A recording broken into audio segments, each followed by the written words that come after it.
Don't you see it? Of course I'm the daughter of my mother. And everyone in my life at that moment knew I was adopted, but I did not know.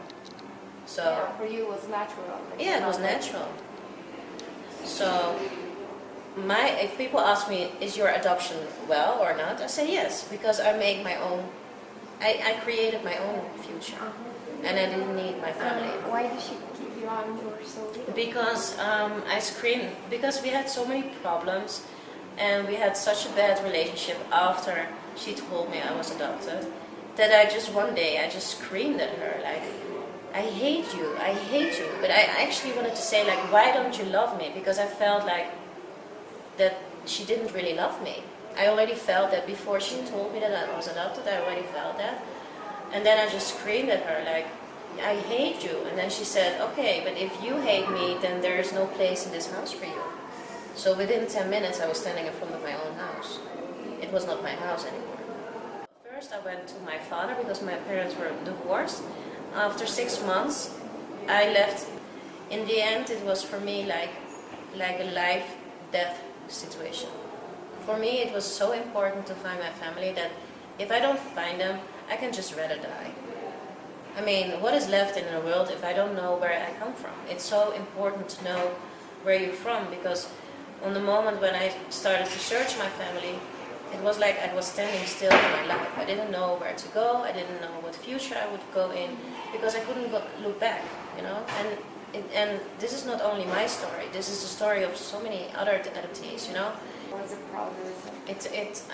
I was searching for myself for 8 years, but my starting point was parents unknown and born on the 1st of January. So it can't even get worse to start. First, I wanted to have my adoption papers. My parents, they told me they don't have the papers. They don't know where the papers are. So then later I went and made a request to the Child Protection Service in Holland and asked for my papers. And then I received for the first time my papers.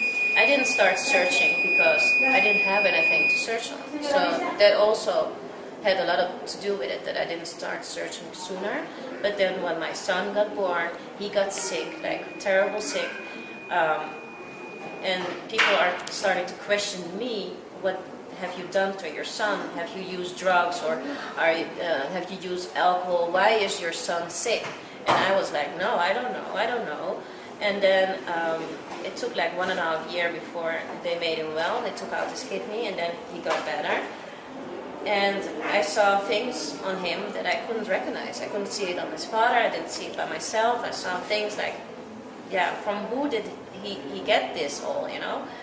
And then I really wanted to start my search.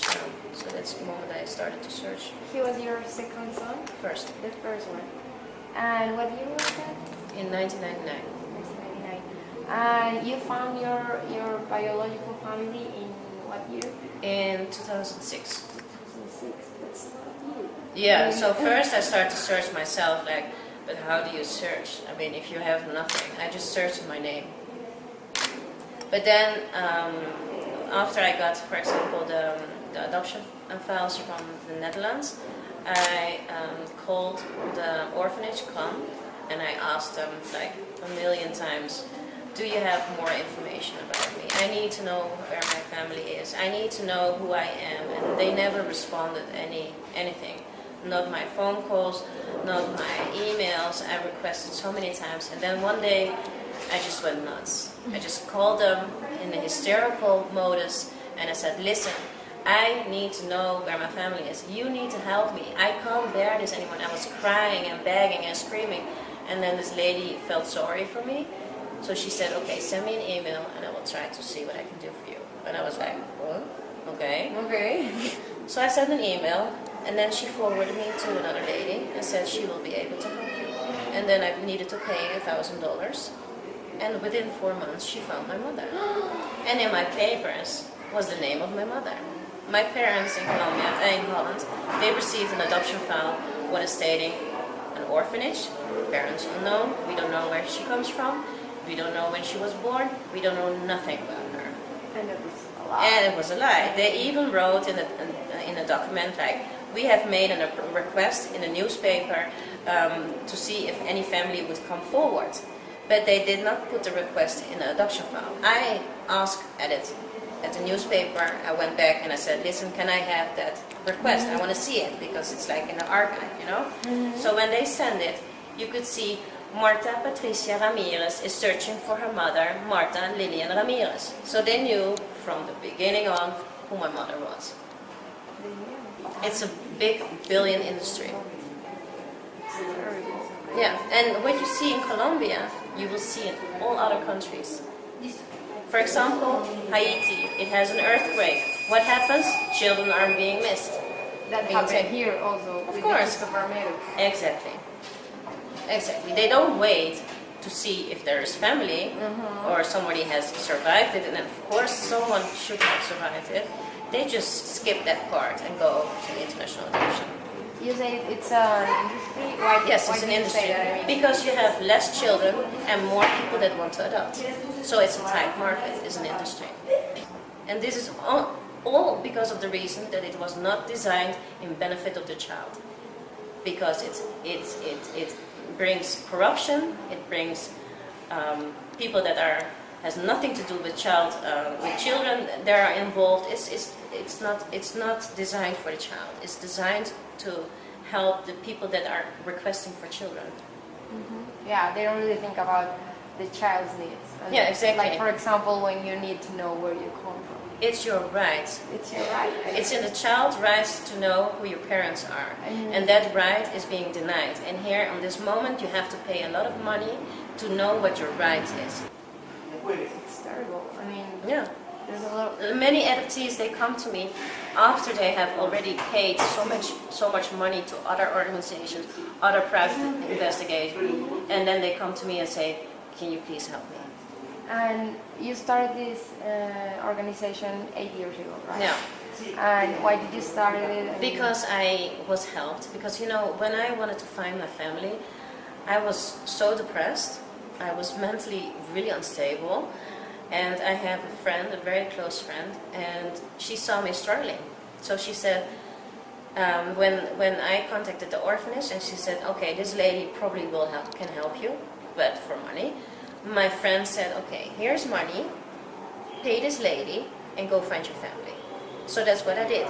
So after I found my family, the same friend told me, here's money, pick a friend out, and go see your family. So I went for 2 weeks with a friend to meet my family. And then I felt really happy on one hand to find my family, but really angry that I had to pay so much money for something that was my right. And for this, I felt like I'm not the only one. My story is not unique. I'm just a person that has so many other people has the same story as me. So I want to help other adoptees. Also practical. If they want to, for example, apply for their Colombian ID or passport, I help them collect their birth certificate, and then I send it back to the Netherlands, and then they can apply for it. Or they want to have a copy of their adoption file. I help with them as well.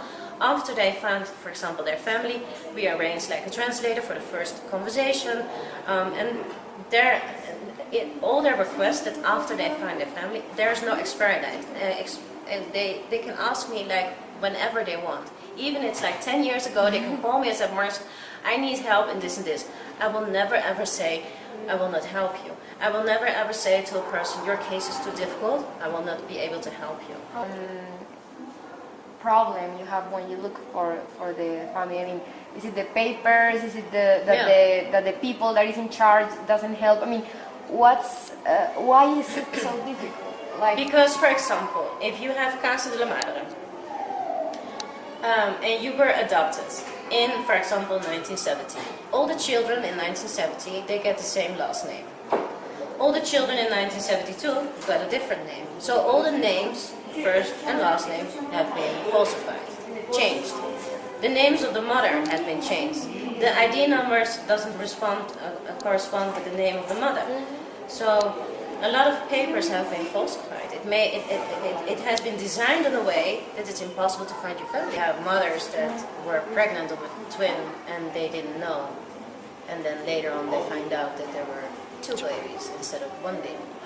Or we have mothers that were told that their baby had died during delivery, and they've even received like a frozen dead body of a baby. It goes really far.